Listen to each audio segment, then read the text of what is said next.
bugs. Okay, hello. Today I'm going to be doing my review of Amnesia: The Dark Descent because I finished it last night. If I'm talking funny, I got my bottom braces put on today, so I'm sorry. So Amnesia, fantastic game. It was phenomenal. I really enjoyed it.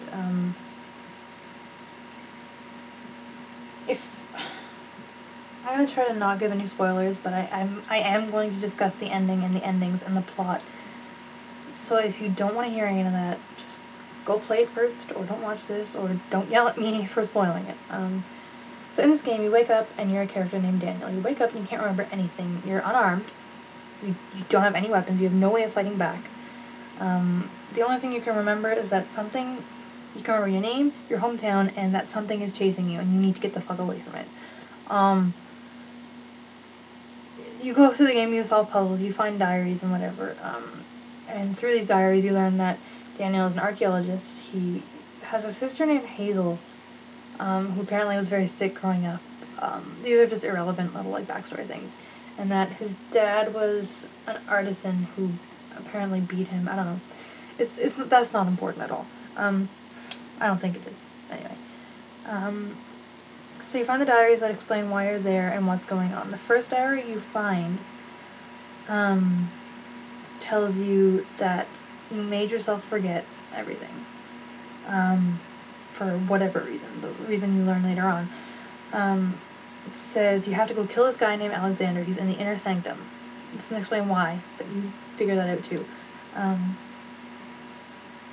You are on an archaeologist dig in Algeria. This isn't in the same diary entry, but it's in one of the other. Throughout the diaries, they explain all this. You're in Algeria, and you find a cavern, and in this cavern there's an orb, and you grab the orb, and the cavern collapses, kind of like Indiana Jones style. If you don't like reading, don't play this game because you read a lot. That's where most of the plot comes from.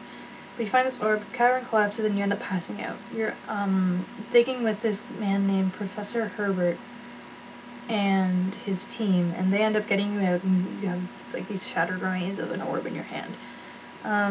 So because you're so shaken up by this, it was a very horrifying experience for you. Like this is where the shadow comes from. This is why the thing's chasing you, because you have the orb. So it was obviously very disturbing for Daniel. Or you, or whatever. So Herbert sends you home. Professor Herbert sends you home because you're so shaken up by this. And a couple weeks after you go home, you receive news that Herbert and his team, his men, have vanished. It was bad. So that kind of freaks you out a lot. So they sent to you a couple of Herbert's journals because they thought maybe you could be able to figure something out. And one of the journals tells you that Herbert found the orb. So if he has the orb, how can you have the orb? Kind of thing. This Alexander guy, you find this all out through the journals and the notes and the diaries and whatever. You find out that Alexander is farming this thing called Vitae, which is, come on, text me. Quiet.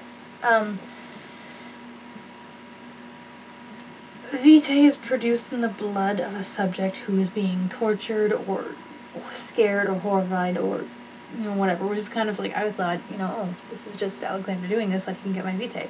But it was so extreme that just couldn't be it. At first he started torturing and performing experiments on animals. But they didn't produce high enough amounts of Vitae, so that he moved to doing it on humans. So in order to find people to farm this from, Alexander gets these people called gatherers, and they're his workers that, they're actually the things that are chasing you through the whole game. Well, there's the gatherers and the cairns or something, I forget, it was called something else. The water monsters and the shadow. But these gatherers, they go out into the forest and they snatch people. They gather them up and they're put in the cells, prison cells and the torture cells and whatever. And so he tortures them to from the vitae. So Daniel's kind of wondering, what the hell are these orbs? Why is this happening to me? What's going on? So he writes to a bunch of people who he found in Herbert's journals. And he also goes to his doctor, and he goes to a bunch of other professors and stuff. They all end up getting killed. The only person who responds to his letters is Alexander. He says, you know, come to my castle, I'll help you. So he goes. A lot of people say that they didn't really explain in the plot what the orbs are, but they do. It explained eventually, or at some point, that there was this religion where their temples were made out of caverns underground, and the priests and anyone who was qualified wield the orbs, and the orbs are protected so strongly by the shadow so that no one could steal them. And then that explains that, as far as I'm concerned. So Daniel comes to the castle to figure out what the orbs do, what the orb is, why he's being chased by this shadowy thing. He's having nightmares and everything. So he works with Alexander to repel the shadow so that they have time to figure out. He says there's a ritual to do to get rid of it, which is complete bullshit. Alexander's using and manipulating Daniel. They use the prisoners in rituals to ward off the shadow. And Alexander tells Daniel that these prisoners are murderers and rapists and kidnappers and other stuff so that he doesn't feel bad about killing them. So he'll actually do it. He convinces himself of this. Daniel does. Eventually the shadow catches up and actually gets into the castle, at which point Daniel flips his shit and says, Alexander, like, dude, I will do anything. Just get this thing away from me. I need you to save my life. So that's exactly what Alexander wanted to hear, is that he could get Daniel to torture these prisoners. And he tortures them. There's what, an Iron Maiden, there's a brass bull. If you don't know what these things are, look them up. It's scary. They saw the rapist in half, like through the crotch. It's just, ugh. It's gross. So they're like hardcore torturing these people so that Alexander can get enough vitae to perform this ritual that he's actually doing to return home or save his wife. The only hint towards the saving his wife theory is the fact that they get into this place, which is just before the inner sanctum, and Daniel remarks, there's just like play-by-plays of Alexander and Daniel's conversations throughout the entire game, and Daniel remarks, so this is like Orpheus descending into the underworld to save his wife. If you don't know who Orpheus is, he's a Greek mythological god of poem and song and other stuff, and he did just that. He descended into the underworld to save his wife. And then Alexander makes a remark, something along the lines of, oh, you're so intuitive, Daniel. Yeah, so that's where that theory comes from.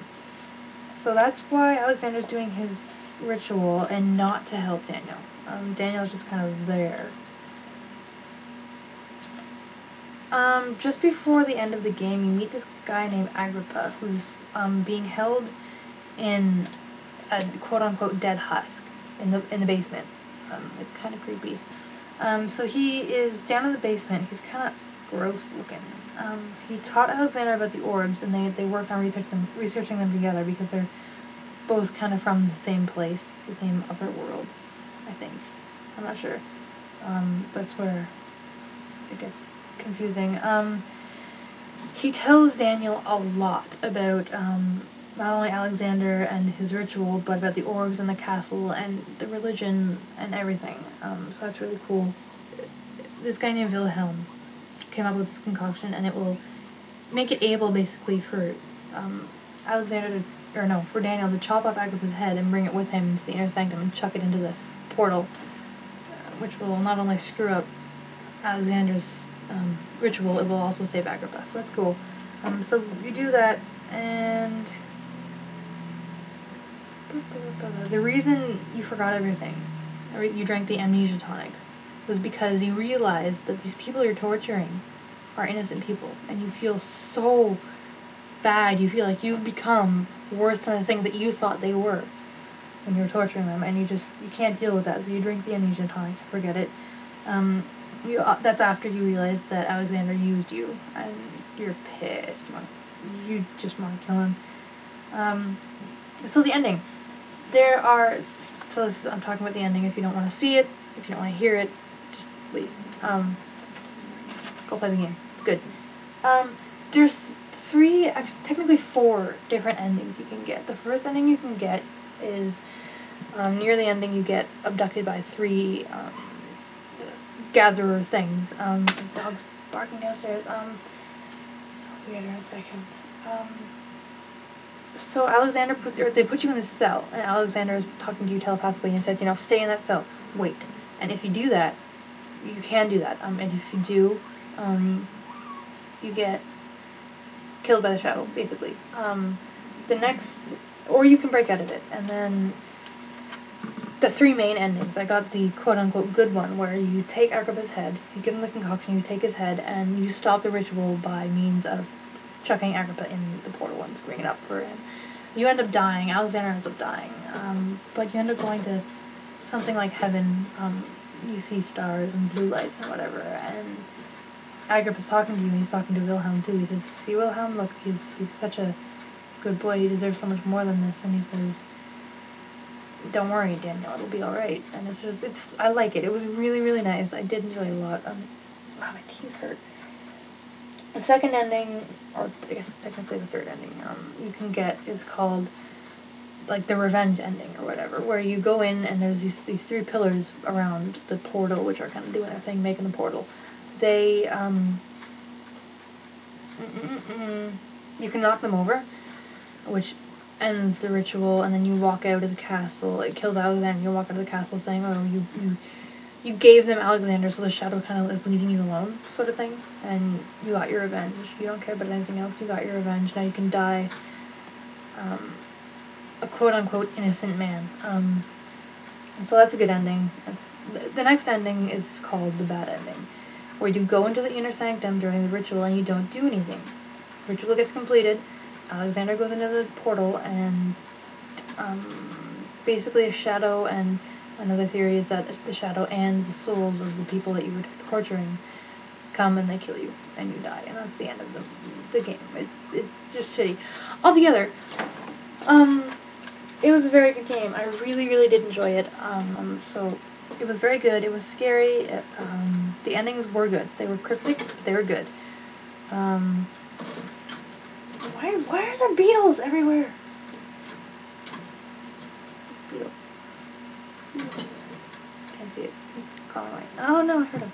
Anyway, so that was good. I recommend it. I give it, if I was giving it out of 5 stars, I'd give it probably 4.5. The endings could have been more conclusive, but they didn't have to be. So it was good.